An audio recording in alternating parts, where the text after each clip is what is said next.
స్వాతికి accident చేయమని చెప్పింది చిన్నతే మావయ్య.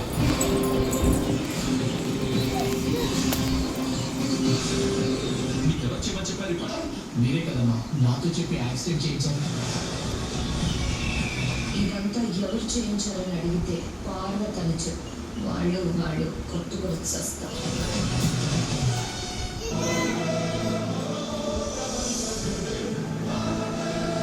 అది బుట్ట వచ్చింది, అది ప్రాణాలతో తిరిగి వెళ్ళకూడదు. ఇక్కడ కొన్ని లోయలకు తీసేయండి. కాశ్మీర్ లోయలో భాగీపై మనోహరి మర్డర్ ప్లాన్. ఏం జరగనుంది? 2 మూడేళ్ల సాహసం. జేబీ నా కేసును టేకప్ చేసినట్టు తెలిసింది. ఇక నాకు ఏం చెప్పలేదు.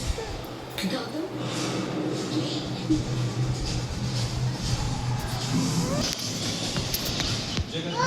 ఇందాక సీనియర్ విక్రమ్ గారి ఏమైనా డౌట్ అడిగావా? దానికి సంబంధించిన రికార్డ్ ఏదో ఇవ్వాలంట. నువ్వు కనిపిస్తే స్టడీ రూమ్కి రమ్మని చెప్పమన్నారు.